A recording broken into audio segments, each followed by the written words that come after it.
بسم الله الرحمن الرحيم.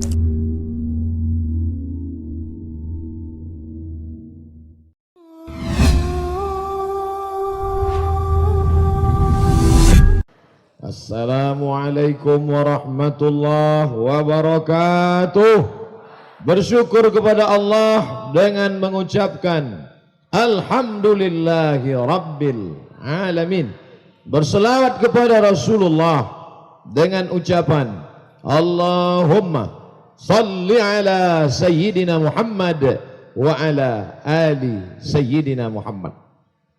Para kiai, alim ulama, tuan-tuan guru, hadirin hadirat, muslimin muslimat, yang besar tak dihimbau gelar, yang kecil tak disebut nama. InsyaAllah kita semua dimuliakan Allah subhanahu wa ta'ala. Amin ya rabbal alamin. Tema kita, dari kita untuk Indonesia. Kita mau kasih apa ini untuk Indonesia? Apa mau kita kasih mercon supaya meriah? Apa kita mau berikan nyawa kita? Ada yang unik dengan negeri kita. Di tempat lain negeri yang besar kemudian pecah. Uzbekistan, Kazakhstan, Kyrgyzstan, Afghanistan. Ini negeri yang dulu besar di bawah jajahan Uni Soviet, Uni Persatuan Soviet. Tapi kemudian begitu pecah menjadi negara kecil. Tapi kita kebalikan dari itu semua. Kita dulu negeri yang kecil-kecil. Dari mulai Aceh, ada kerajaan Aceh, pernah besar. Lalu kemudian di bawah ada kerajaan Melayu Langkat namanya, sekarang masuk Provinsi Sumatera Utara. Di bawah itu ada namanya kerajaan Melayu Delhi, sekarang menjadi ibu kotanya Sumatera Utara, Medan. Masjidnya tegak berdiri, Masjid Raya Al-Masun dengan Istana Maimunnya. Turun ke bawah Sumatera, kita menemukan ada lagi namanya Kerajaan Serdang, sekarang sudah menjadi kabupaten namanya Serdang Bedagai. Turun lagi ke bawah, ada namanya kerajaan kecil, Kerajaan Melayu Asahan dengan ibu kota Tanjung Balai, sekarang sudah menjadi kabupaten. Turun ke bawah, Kerajaan Siak Sri Indrapura yang sekarang menjadi Kabupaten Siak, masuk dalam Provinsi Riau. Turun lagi ke bawah, Kerajaan Pelalawan, kerajaan kecil Melayu, sekarang masuk dalam Provinsi Riau. Lalu kemudian menyeberang ke sana, ada namanya Kerajaan Melayu Riau Lingga, sekarang sudah pisah dengan Riau Daratan menjadi Kepri, Kepulauan Riau. Turun lagi, ada namanya Kerajaan Indrapura, lalu kemudian menjadi dua kerajaan, dua kabupaten sekarang. Satu kerajaan besar menjadi dua kabupaten. Itulah dia Kabupaten Indragiri, Indragiri Hulu, Indragiri Hilir. Turun lagi ke bawah, saya sudah tidak ingat lagi. Artinya apa? Untuk Sumatera saja, belum Kalimantan, belum Makassar, Sulawesi, belum lagi Kerajaan Timur. Dari mulai Aceh sampai Raja Ampat Papua, itu kerajaan kecil, kemudian menyatu menjadi negeri yang besar. Itulah dia Indonesia. Kira-kira mana yang lebih hebat? Negara besar pecah menjadi kecil-kecil, atau negara kecil-kecil tiba-tiba menyatu menjadi sebuah negara yang besar? Mana yang lebih hebat? Saya tidak dengar. Yang jelas kita bangga dengan negeri kita. Negeri yang kecil menjadi negeri yang besar. Itu kalau ditempuh jalan dari mulai Aceh sampai ke Papua, itu paling tidak menempuh perjalanan 9 jam pesawat. Artinya apa? Sama dengan dari Jakarta ke kota Al-Madinah Al-Munawwarah. Terbentang luas, gemah ripah loh jenawi, tongkat dan batu jadi tanaman, untayan zamrud katulistiwa. Bangga aku menjadi orang Indonesia. Allahu Akbar. Mengapa ketika melihat kenikmatan yang besar kita sebut Allahu Akbar? Kalau anak kita dipuji orang, oh anaknya cantik ya, Alhamdulillah. Ini anaknya lucu ya, Masya Allah, Tabarakallah, Allahu Akbar, La haula wa la quwata illa billah. Balikkan kepada Allah. Salah satu manfaatnya untuk menjaga supaya jangan kena penyakit ain. Nanti kalau dipuji orang, anaknya cantik ya, siapa dulu ibunya? Nanti bisa terkena penyakit ain. Maka balikkan kepada Allah supaya Allah memberikan perlindungan. Negeri ini besar, megah, mewah, bangga kita. Maka founding father, pendiri negeri ini dulu menyebut nama Allah. Dengan bangganya mereka berkata, apa kata mereka? Atas berkat rahmat Allah subhanahu wa ta'ala dan keinginan luhur bangsa Indonesia. Keinginan nomor 2. Betapa banyak keinginan tapi tidak tercapai karena Allah tidak berkehendak. Tapi kalau Allah berkehendak, dijajah oleh Belanda, dijajah oleh Jepang, tapi Allah berkehendak, innama amruhu idza arada syai'an ayakula lahu kun fayakun. Maka jadi negeri yang besar. Bangsa yang tidak mengerti sejarah, maka dia tidak akan menghormati bangsanya. Siapa orang yang celaka? Alakamru'un lam ya'rif qadrahu. Orang yang celaka adalah orang yang tidak tahu siapa jati dirinya. Maka kita mesti menjawab. Ibu-ibu kalau ditanya oleh anaknya, mama, apa nama negara kita? Indonesia. Bagaimana sejarahnya? Jangan tanya-tanya. Banyak nanya masuk neraka, kata Ustaz. Negeri kita ini, anakku, adalah negeri yang dulu kerajaan kecil-kecil, tapi atas berkat rahmat Allah dan keinginan luhur bangsa Indonesia, kita ingin menyatakan merdeka, kita ingin menyatakan tidak ingin dijajah orang. Tapi jangan lupa apa yang bisa kita berikan setelah 73 tahun lamanya kita merdeka. Apa yang kita bisa berikan untuk negeri ini? Kira-kira kalau bapak ibu ditanya, mana yang lebih sayang, nyawa atau harta? Nampaknya karena bulan tua atau bulan muda, dia tidak bisa jawab. Mana yang lebih kamu cinta, nyawa atau harta? Tergantung nyawa. Sepakat. Saya mendengar suara, insya Allah tidak ada dusta di antara kita. Kita berada di masjid rumah Allah, semua mengatakan nyawa. Tiba-tiba ada maling, na'udzubillah, perampok dengan membawa senjata api, dan ketika itu dia meminta, kamu berikan mana? Harta atau nyawa kamu? Orang akan mengatakan, ambillah harta saya, yang penting nyawa jangan. Dalam kasus ini mana yang lebih disayang, nyawa atau harta? Nyawa. Dia katakan, ambil harta saya, ambil rumah saya, ambil itu ada peti besi di sana, ambil mobil saya, tapi nyawa jangan. Tapi tidak selamanya jawaban ini satu.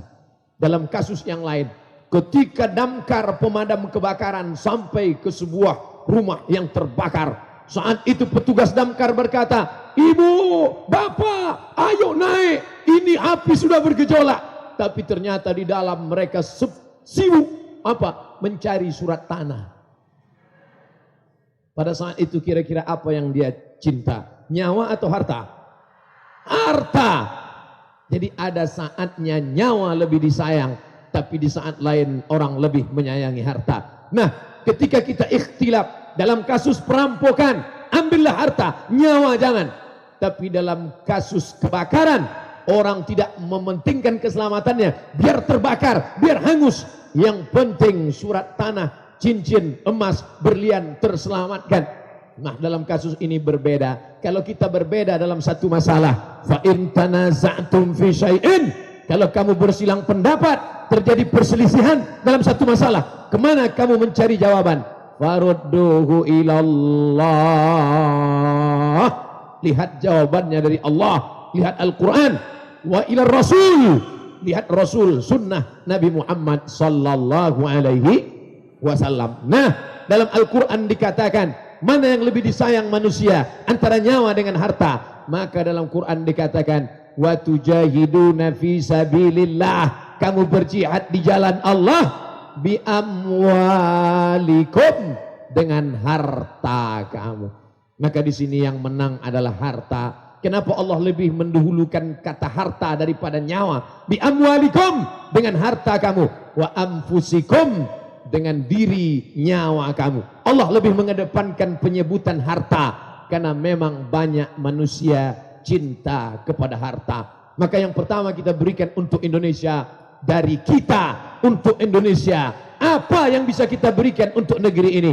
Maka para pejuang kita 73 tahun yang lalu sudah memberikan hartanya. Ustaz tahu dari mana? Ada satu pesawat itu diberi nama oleh Presiden kebanggaan kita Insinyur Soekarno dengan nama Saulawah, nama bukit yang tinggi, yang besar, yang megah, tempatnya emas, bukit bersalutkan emas di negeri Aceh, Nangro Aceh Darussalam. Maka orang Aceh memberikan emas mereka, emas cincin mereka, gelang mereka, anting mereka. Mereka lebih sayang harta? Tidak. Mereka belikan, inilah emas-emas kami, pakailah untuk perjuangan bangsa ini. Akhirnya emas itu diberikan pada satu pesawat bernama pesawat Sulawah. Itulah pesawat pertama kita, cikal bakal Garuda Airlines. Dan itulah pesawat kebanggaan kita. Negara Burma, Myanmar sekarang pernah meminjam pesawat itu untuk mengatasi konflik yang ada di negeri mereka. Bangga kita. Dari mana itu datang? Dari harta masyarakat kita. Ada seorang sultan bernama Sultan Syarif Qasim. Nama kerajaannya Siak, Sri Indrapura. 13 juta gulden dia berikan kepada bangsa ini. Ini harta kami, ini peninggalan nenek moyang kami.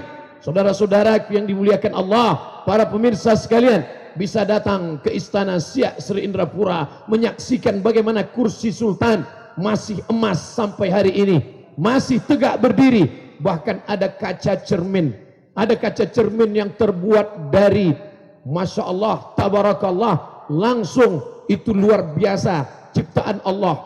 Tapi saya hanya melihatnya sebagai kaca cermin saja. Tapi suatu ketika saya sampai ke istana ini, banyak perempuan-perempuan melihat wajahnya. Saya pun ikut. Setelah keluar baru saya tahu kenapa mereka tadi ramai. Karena ada mitos mengatakan siapa yang melihat wajahnya di sana akan awet muda.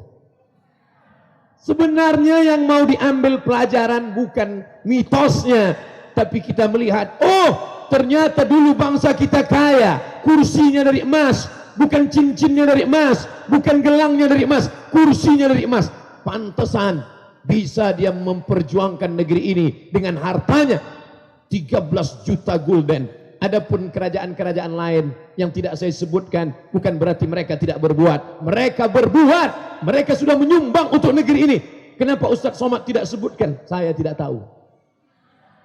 Karena ketidaktahuan kita. Jangan kita katakan tidak ada, karena kita tidak tahu. Sebenarnya mereka ada, mereka berbuat sehingga negeri ini bisa merdeka karena harta. Oleh sebab itu mereka yang dulu berjuang memberikan hartanya untuk Indonesia. Apa yang kau berikan untuk Indonesia? Dari kami untuk Indonesia. Hari ini kita sedang mengenang sejarah. Orang yang celaka, orang yang tidak mengenal sejarahnya. Hari ini orang Inggris begitu bangganya mereka dengan nenek moyang mereka. Orang Jerman begitu bangganya mereka dengan kerajaan-kerajaan mereka. Orang Spanyol dengan bangganya mereka dengan raja, penguasa, pemimpin negeri mereka. Kita, di mana letak kebanggaan kita? Kita harus kenalkan negeri ini kepada anak cucu kita.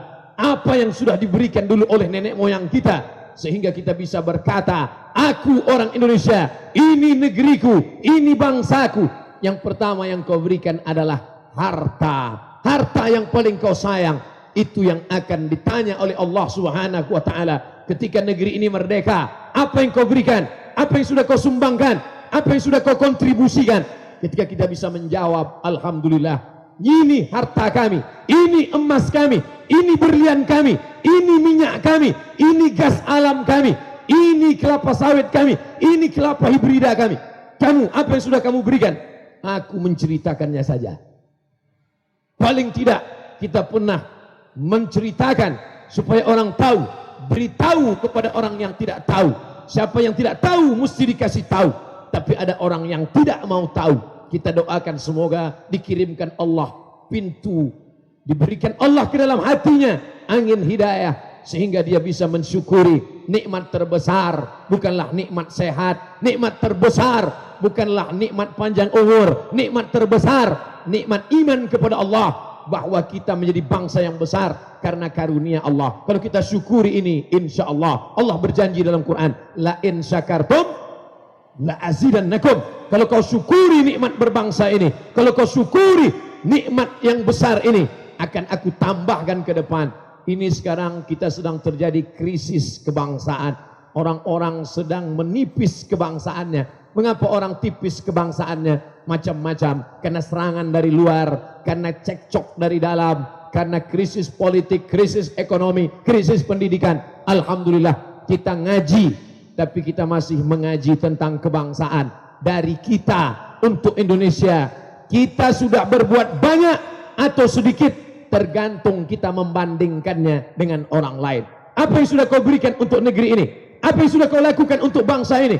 Saya sudah memberikan harta saya. Berapa banyak? 50 juta. Dari kamu sendiri? Enggak, sumbangan orang juga. Hanya menyalurkannya saja. Kamu mengatur ini semua.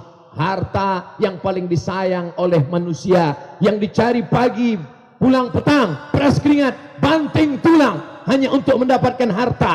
Tapi kemudian harta itu tinggal tak bermakna. Nyawa melayang. Tapi mereka yang sudah memberikan hartanya untuk bangsa ini tercatat. Siapa yang mencatatnya? Dicatat oleh negara sebagai pahlawan. Ada yang lebih hebat, lebih besar daripada itu, mengalir sebagai amal jariah. Idza matal insan, siapa yang meninggal dunia, inqata'a, hadis riwayat Muslim, putus amalnya. Tapi ada yang tidak putus, shadaqatun jariyah, sedekah jariyah, mengalir. Kenapa disebut mengalir? Sebagaimana mengalirnya air sungai, begitulah sedekahnya mengalir. Siapa yang berjuang untuk negeri ini, merdeka mereka, merdeka negeri ini, ditembak mereka oleh Belanda, dibunuh mereka oleh Jepang, tapi sampai hari ini mengalir ke makam mereka seperti tetesan embun di tengah gurun pasir yang panas. Jadi yang pertama yang diberikan untuk negeri ini, kalau ditanya dari kami untuk Indonesia, yang pertama adalah harta, yang kedua nyawa. Siapa yang tidak sayang nyawanya? Antara nyawa ini, nyawa siapa yang paling disayang? Nyawa kita.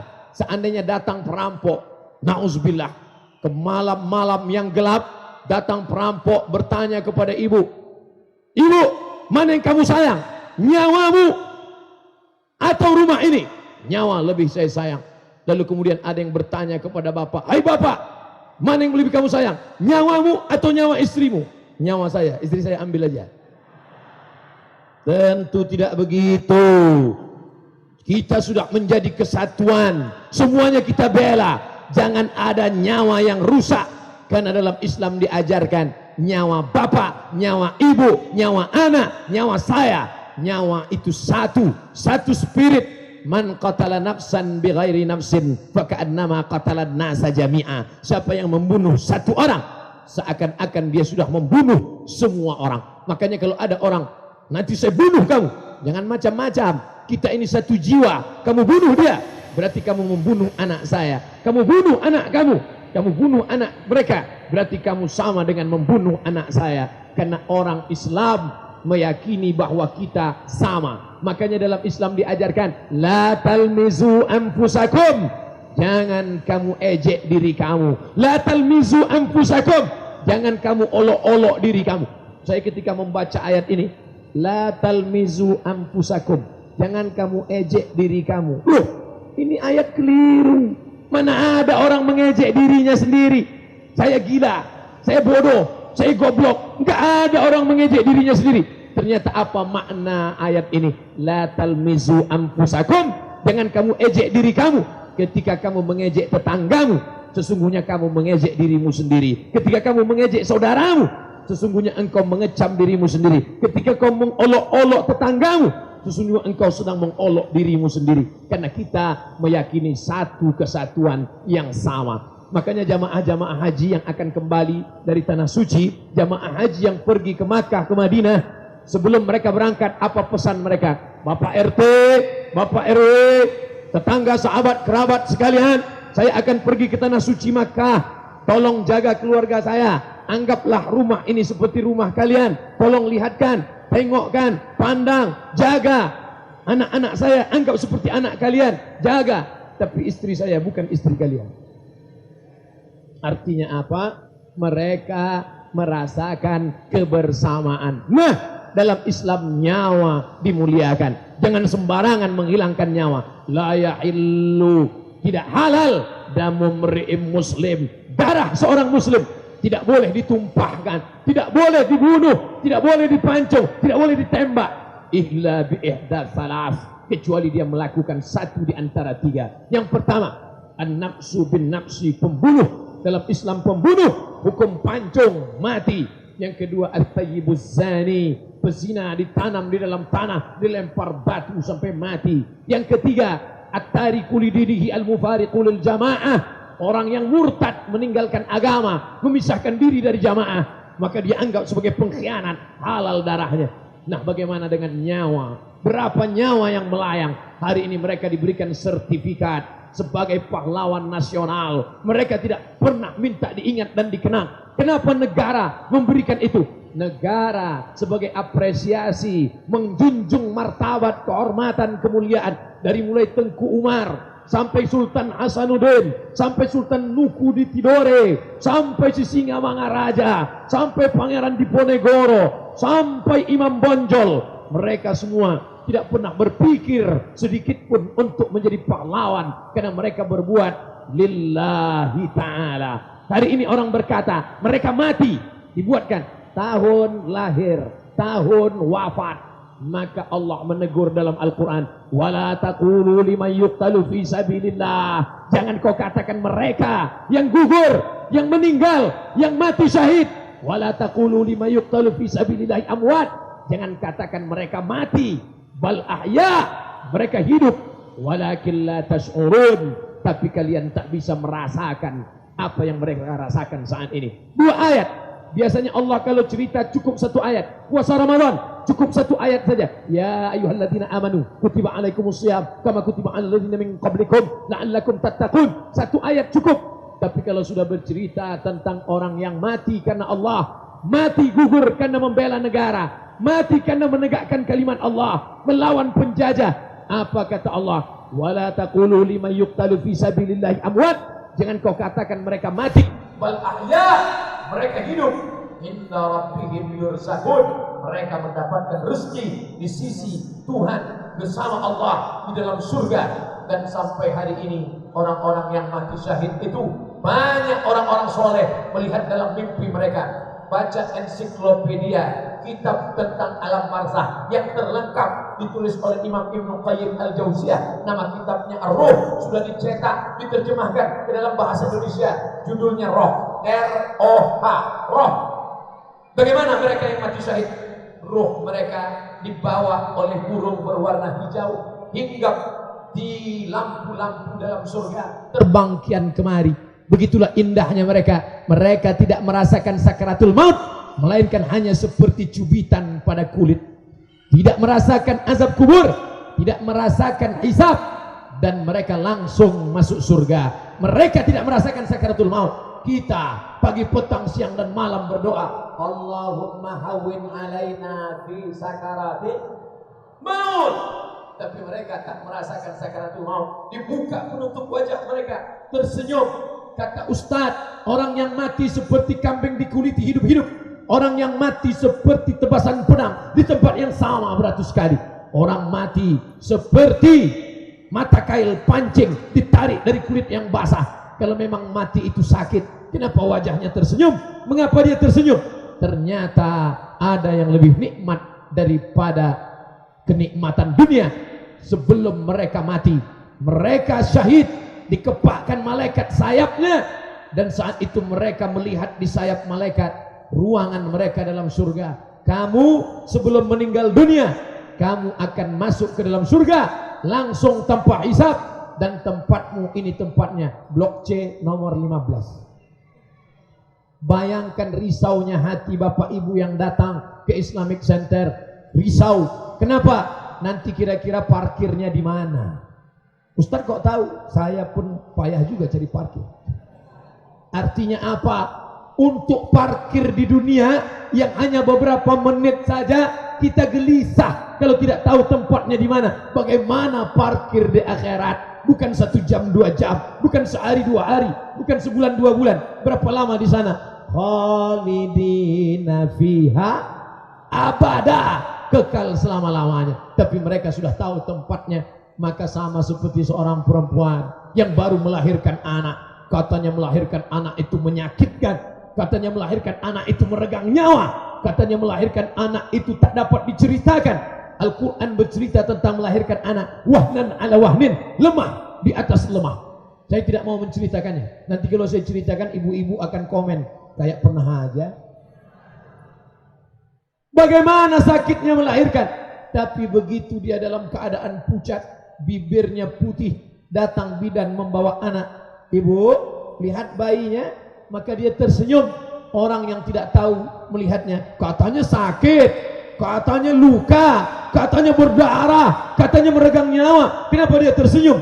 Ternyata sakitnya saat itu hilang sirna melihat senyuman sang anak.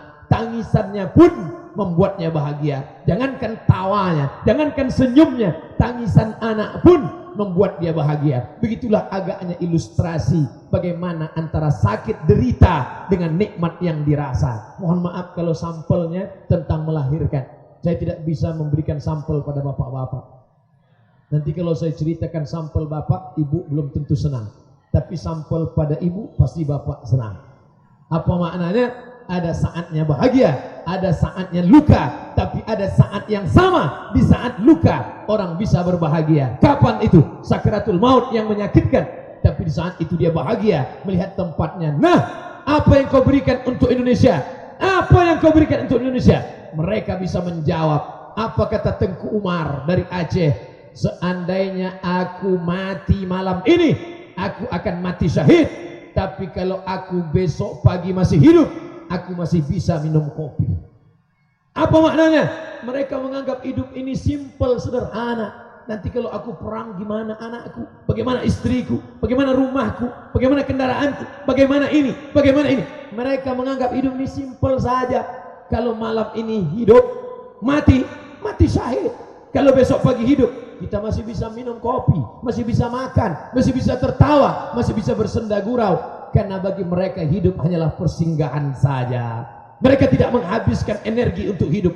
Toh dulu kita pernah hidup di mana? Alam ruh. Di alam ruh kita hidup. Ya, dari alam ruh pindah ke alam rahim. Di dalam rahim pun kita hidup. Dari alam rahim pindah ke alam dunia. Terkembang alam semesta. Di sini pun kita hidup juga. Dari sini kita akan pindah ke alam berikutnya, alam kubur. Di alam kubur pun kita hidup. Setelah di alam kubur, hari kiamat, hancur lebur dunia, tegak. Dan kita pun akan hidup lagi dalam hidup yang lebih kekal dan abadi, surga beserta kenikmatannya. Apa yang disediakan Allah untuk mereka? Mala a'yunun ra'at, belum pernah dilihat mata. Wala udhunun sami'at, kenikmatan yang belum pernah didengar telinga. Wala khatara ala qalbi bashar, belum pernah terlintas di hati manusia. Kalau pernah terlintas di pikiranmu, itu bukan surga. Ustaz, kemarin saya baca Quran, katanya nikmat surga itu ada air yang mengalir, katanya ada bidadari, katanya ada buah-buahan, katanya ada taman-taman yang indah. Itu kan nikmat. Sesungguhnya itu ilustrasi, gambaran yang diberikan Allah. Sama ketika kita pergi ke toko buku, kita lihat ada satu buku yang bagus, lalu kita lihat di belakang ada preface, halaman belakang. Buku ini bercerita tentang ini dan ini. Lalu kemudian ketika kita lihat, menarik sekali, luar biasa ini buku. Apakah halaman belakang itu menceritakan total 100% isi buku? Tidak, dia hanyalah 0,01% tentang buku yang berhalaman lebih dari 500 halaman. Begitulah agaknya gambaran surga. Karena Allah berfirman dalam hadis qudsi, a'dadtu li'ibadiyas salihin, aku sediakan untuk hamba-hambaku yang soleh. Bagaimana kenikmatannya? Mala a'yunun ra'at, belum pernah kau pandang dengan matamu. Wala udhunun sami'at, belum pernah kau dengar dengan telingamu. Wala khatara ala qalbi bashar, belum pernah terlintas di hati, pikiran, di otakmu, di kepalamu, di dalam lubuk hatimu, tulang sumsummu, belum pernah terbayang olehmu. Mudah-mudahan kita termasuk yang diundang masuk ke dalam surga Allah. Amin. Mereka pahlawan yang sudah memberikan nyawanya untuk bangsa ini. Mereka sudah pernah berbuat. Dan sebelum mati penderitaan mereka luar biasa. Seorang ulama besar dari Makassar diasingkan ke Cape Town, Afrika Selatan. Dia ulama bernama Syekh Yusuf Al-Makassari. Makassari menunjukkan identitasnya orang Makassar. Hari ini ada kampung Melayu di Cape Town, Afrika Selatan, tempat orang-orang Makassar yang diasingkan oleh Belanda karena mereka ulama, bukan hanya membacakan kitab kepada santri. Ulama bukan hanya berzikir Abdullah zikri fa'lam annahu la ilaha illallah. Ulama bukan hanya sekedar memberikan fatwa halal, haram, makruh, mubah, tapi mereka berjuang. Seandainya mereka hanya duduk berzikir, Belanda tidak akan marah. Seandainya mereka hanya puasa Senin Kamis, Belanda tidak akan risau. Seandainya mereka hanya sholat, zakat, wakaf, infak, sedekah, sholat, tahajud, witir, doa, Belanda tidak akan tersinggung. Kenapa Belanda mencampakkan mereka, mengasingkan mereka sampai ke Afrika Selatan, dari Asia ke Afrika Selatan? Karena mereka berjuang dan mereka menganggap kematian itu dunia hanya persinggahan semata. Oleh sebab itu, pandanglah dunia ini. Man arafat dunia hanan alai. Siapa yang kenal dunia, maka dia pandang dunia ini dengan kehinaan. Mereka melihat dunia ini hanya seperti satu sayap nyamuk yang tak ada maknanya. Kalau Allah bercerita tentang kehinaan nyamuk, innallaha la yastahi, Allah tidak malu ayat riba masalah ma ba'udatan, menciptakan nyamuk yang hina, yang kecil, yang remeh, yang temeh, tidak ada apa-apanya. Fama fauqaha, yang lebih kecil lagi daripada nyamuk, yang lebih halus lagi daripada itu semuanya. Maka manusia kalau sudah mengenal dunia, tak ada apa-apanya. Jangan sampai dunia masuk ke dalam hatimu. Maka kalau ditanya, apa yang sudah kau berikan untuk Indonesia? Mereka bisa menjawab, harta. Apa yang sudah kau berikan untuk Indonesia? Mereka bisa menjawab, nyawa. Lalu tujuan kita kumpul bersama tabligh akbar ini untuk apa? Untuk mengukur diri kita. Mereka sudah berikan nyawa, mereka sudah berikan harta. Kamu berikan apa? Jangan-jangan untuk buang sampah pada tempatnya pun belum bisa. Jangan-jangan untuk memberikan nama yang baik untuk negara pun belum bisa. Ketika kita merasa diri kita tidak ada apa-apanya, ternyata kita sebenarnya belum berbuat, terlalu banyak menuntut. Maka disitulah kita sadar, sesungguhnya aku malu kepada pejuang-pejuang bangsa. Kita Islam tidak hanya mengajarkan wudhu, tidak hanya mengajarkan mandi wajib. Ada sebagian orang menganggap, apa tuh agama Islam? Ngajinya di masjid cuma ngaji darah. Darah haid, darah istihadah, darah melahirkan, darah nifas, darah wiladah, darah bisul, darah jerawat, darah nyamuk. Emang nggak ada kajian lain? Itu penting. Itu kajian fikih to'arah. Islam mengajarkan ada fikih, fikih sholat, fikih zakat, fikih puasa, fikih haji. Islam mengajarkan tentang akidah, wujud, qidam, baqa, mukhalafatul hawadis, qiyamuhu binafsihi, wahdaniyah, qudrat, iradat, ilmun, hayat, sama, basar, kalam. Islam mengajarkan tentang akhlak, sabar, ridha, tawakal, zuhud, qanaah, zikir, membersihkan hati dari hasad, dengki, dendam, kesumat. Tapi juga Islam mengajarkan tentang hubbul watan minal iman. Cinta adalah bagian dari keimanan. Cinta ini bukan hadis Nabi, kata-kata hikmah, tapi baik untuk membangkitkan semangat nasionalisme. Orang yang berkata aku cinta Indonesia tidak menafikan Allahu Akbar. Orang yang berkata Allahu Akbar tidak menafikan kebinekaan kebangsaan. Makanya jangan sampai mengalami fobia. Yang satu fobia terhadap Allahu Akbar, mendengar Allahu Akbar, anti kebinekaan. Yang satu lagi fobia terhadap nasionalisme. Ketika berkata Indonesia, ini berarti tidak cinta Allahu Akbar. Karena orang yang tidak mengerti sejarah, negeri ini merdeka karena teriakan Allahu Akbar yang diteriakkan oleh para ulama, oleh para kiai di pondok pesantren. Santri-santri berteriak. Saat itu mereka dalam keadaan lapar.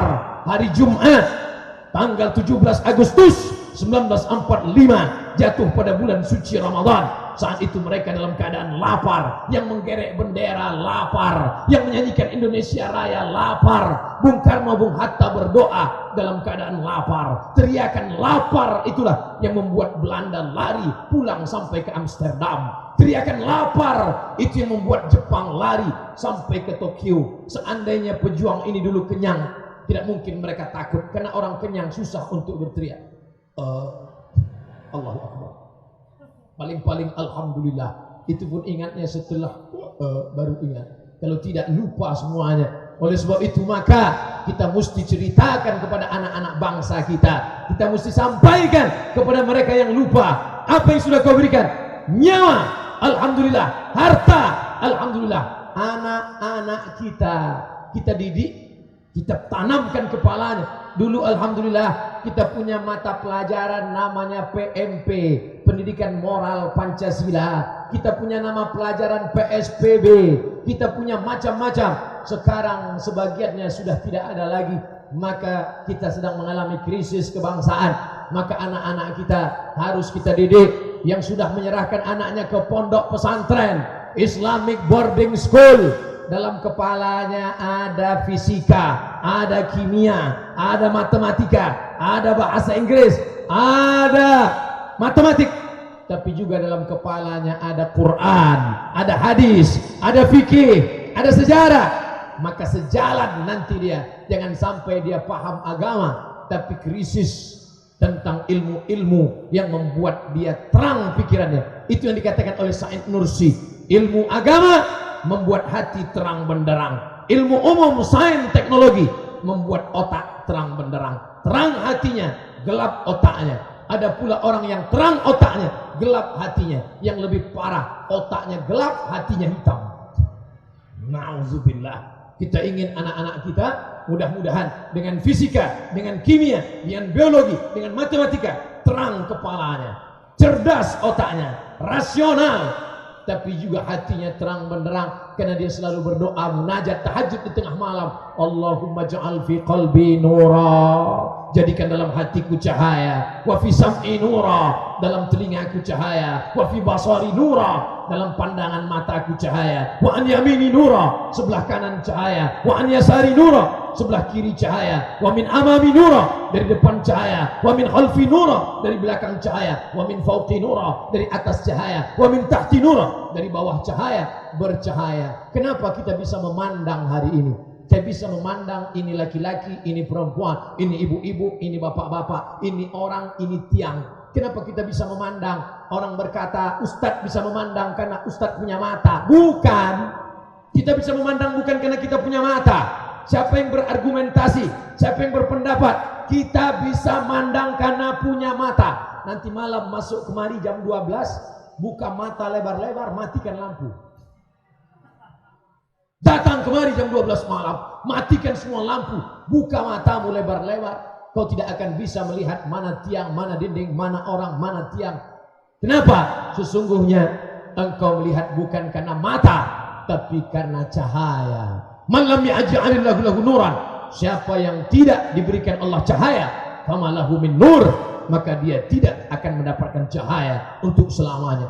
Al ilmu nurun, ilmu adalah cahaya. Wa nurullah, cahaya Allah, la yuhda lil 'asi, tidak akan diberikan Allah kepada orang yang melakukan perbuatan maksiat. Kita jaga anak-anak kita dari narkoba, kita jaga dari pergaulan bebas, kita jaga dari zina, kita jaga dari kerusuhan, kita jaga dari tawuran, supaya dia terang dengan cahaya. Man qara'u suratal kahfi, man qara'a suratal kahfi yaumal jumu'ah, siapa yang membaca surat Al-Kahfi hari Jumat, petang Jumat, malam Jumat, siang Jumat, sore Jumat, adha'a lahu min nur, dia akan diterangi cahaya ma bainal jumu'ataini, dari Jumat sekarang ke Jumat berikutnya. Maka dengan membaca surah Al-Kahfi. Kenapa Al-Kahfi? Baca tafsir surat Al-Kahfi.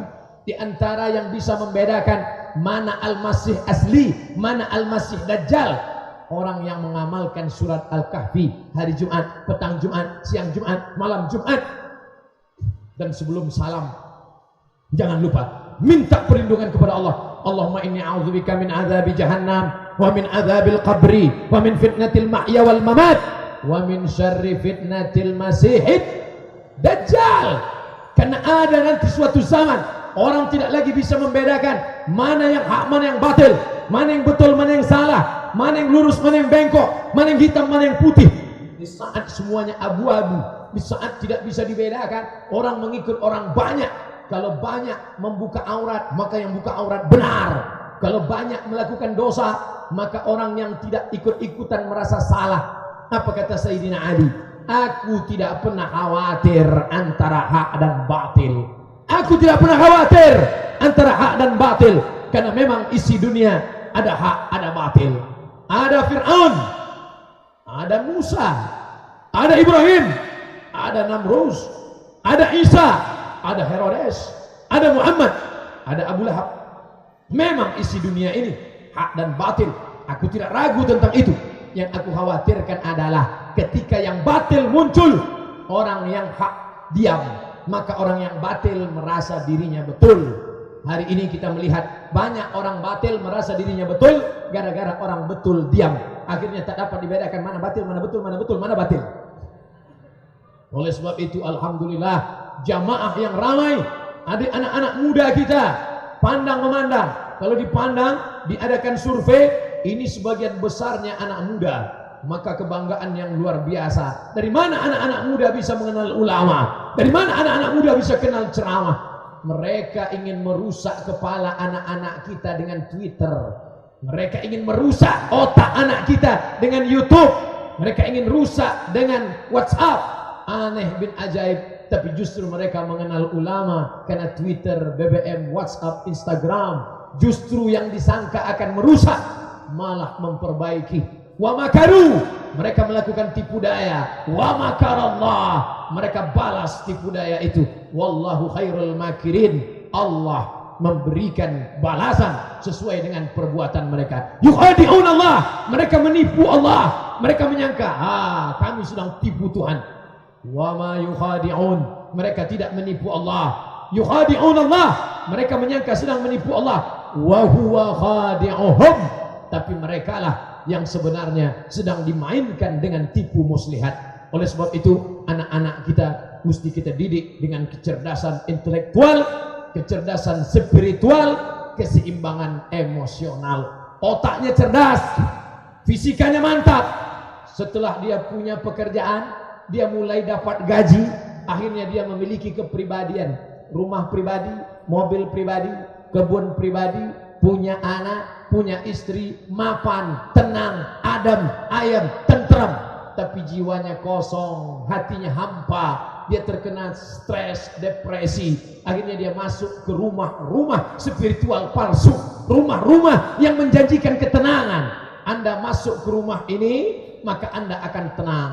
Dengarkan gemericik air, dengarkan suara kicauan burung, ternyata semuanya palsu. Kicau burungnya suara MP3, gemericik airnya pun dari sound system. Semuanya palsu. Pejamkan mata, tarik nafas, tarik lagi, tahan, mati. Di mana kau dapatkan ketenangan wahai anak-anak bangsaku? Di masjid kau dapatkan ketenangan. Hari libur yang mestinya orang pergi ke bukit, pergi ke danau, pergi ke tempat hiburan, tapi sekarang lihatlah kebangkitan Islam. Hari libur subuh Ahad, masjid-masjid ramai, tablik akbar, pengajian. Malam Ahad, anak-anak muda iktikaf. Padahal waktu itu pacarnya sudah ngajak, malam ini kita jalan mas. Tidak, aku mau ada tablik akbar, pengajian. Sebentar aja, enggak, pokoknya ngaji. Habis ngaji baru kita jalan. Belum total. Buanglah mantan pada tempatnya. Hadapkan dirimu kepada Allah. Hai anak-anak muda, hai anak-anak bangsa, maka engkau harus berkata, laisal fata may yaqulu kana abi. Anak muda bukanlah yang berani berkata kana abi, bapak saya, kakek saya, mbah saya. Walakinnal fata may yaqulu ha anadha. Anak muda berkata, aku, saya berdiri di atas kaki sendiri. Ini yang akan membangkitkan umat ini. Berapa banyak lama hidup banyak dirasa, jauh berjalan banyak dilihat. Ustadz Somad ini sarjana terbaik dari Jerman, gajinya sebulan ratusan, puluhan, bahkan jutaan dolar, tapi dia mau kembali ke negeri ini. Kenapa? Karena dia merasa lebih baik tinggal di negeri ini. Hujan batu di negeri sendiri, hujan emas di negeri orang, lebih baik hujan emas di negeri sendiri.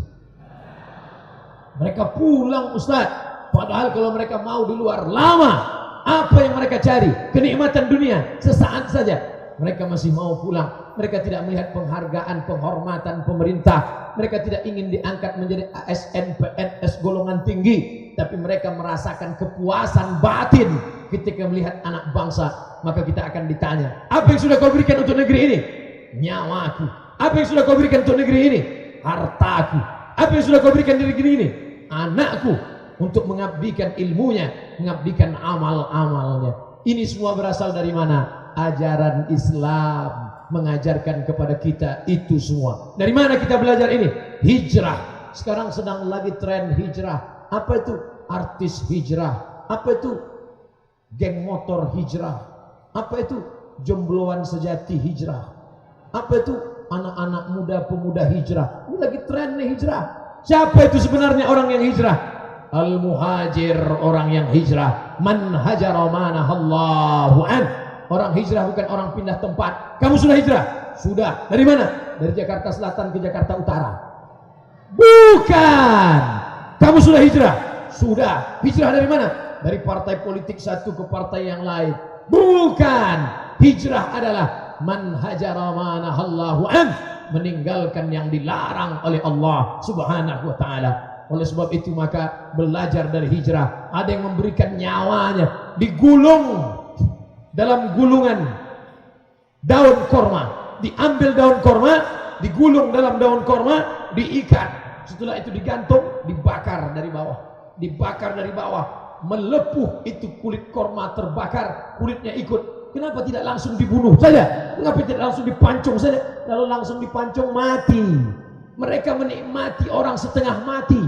Ada orang-orang yang otaknya sakit, yang jiwanya terganggu, menikmati orang setengah mati. Ini orang-orang yang tidak sehat. Kita tidak sampai hati melihat orang sakit hati. Pikir itu pelita hati. Lama berpikir buat orang sakit hati. Melihat orang lama diam, kita tidak sampai hati. Saya termasuk orang yang tidak sampai hati. Makanya kalau ada ujian lisan, saya tanya, apa itu hadis sahih? Hadis sahih adalah, saya jawab sendiri. Akhirnya mahasiswa ngaku ke kawannya, nanti kalau Ustadz Somad nanya nggak usah dijawab, nanti lama-lama dia jawab sendiri. Kita memposisikan diri kita bukan sebagai orang yang di atas. Bagaimana kalau aku yang menjadi dia? Bagaimana kalau aku yang menjadi peminta-minta? Bagaimana kalau aku yang menjadi orang yang susah? Bagaimana kalau saya menjadi dia? Kita merasakan perasaan orang lain. Islam mengajarkan itu semua. La yu'minu ahadukum, kamu tidak beriman sampai kapan? Hatta yuhibba li akhih, sampai kau sayang kepada saudaramu ma yuhibbu li nafsih, sama seperti sayang pada diri sendiri.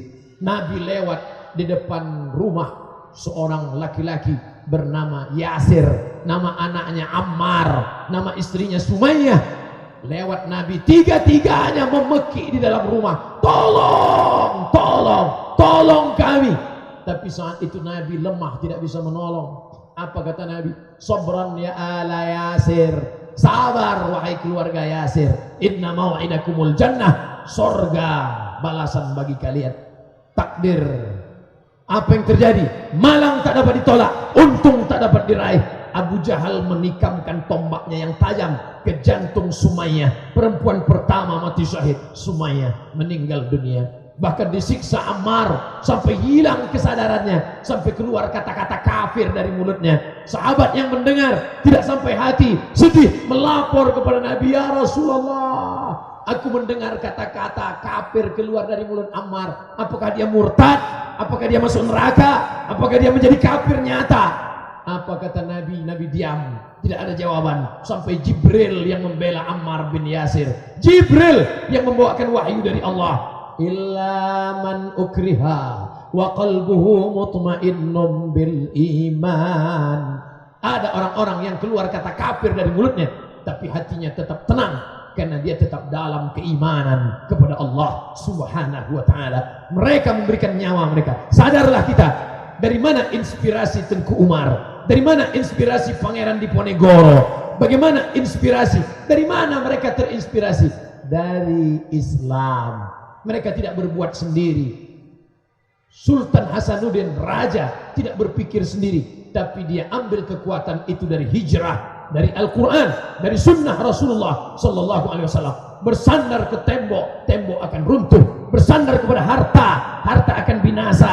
Bersandar kepada kuasa, tak lama lagi KPK akan tiba. Tapi bersandar kepada Allah. Siapa dia? La ta'khudhuhu sinatun wala naum. Ya Aziz, ya Aziz, wahai yang maha perkasa. Ya Jabbar, wahai raja di raja yang paling kuasa. Tu'izzu man tasha, siapa yang mau kau angkat setinggi-tingginya. Wa tudhillu man tasha, siapa yang mau kau hinakan serendah-rendahnya. Kalau hari ini kau punya kekuasaan, sesungguhnya bukan kau yang punya kuasa. Lahul mulku, dia yang berkuasa. Kalau hari ini kau dipuji-puji orang, sesungguhnya kau tidak layak dipuji. Pujian itu punya siapa? Walahul hamdu. Hari ini kau hidup gagah tegak perkasa, sesungguhnya kau tidak hidup, tapi kau dihidupkan. Yuhyi, kalau Allah mau hari ini juga kau bisa mati. Betapa banyak tetangga yang ingin ikut acara hari ini. Mana dia? Dia sudah mati 3 hari yang lalu, meninggal dunia. Wa yumin, siapa yang punya kuasa? Wa huwa ala kulli syai'in qadir. La ilaha illallah lahu la syarikalah, lahul mulku wa lahul hamdu, yuhyi wa yumin, wa huwa ala kulli syai'in qadir. Fahamlah kita, founding father, para bangsawan, para pejuang, para raja, para pahlawan memperjuangkan negeri ini, sumbernya satu, Al-Quran, Sunnah yang datang dari Allah Subhanahu wa Ta'ala. Ditutup dengan ayat tauhid, Qul huwallahu ahad, Allahu lam yalid wa lam yulad wa lam yakul lahu kufuwan ahad. Shadaqallahul azim wa sadaqa rasuluhun nabiyul karim wa nahnu ala dzalika minasyahidin wasyakirin. Terima kasih segala perhatian. Mohon maaf segala kesilapan dan kekhilafan. Aqulu qawli hadza astaghfirullah li wa lakum. Wassalamu alaikum warahmatullahi wabarakatuh.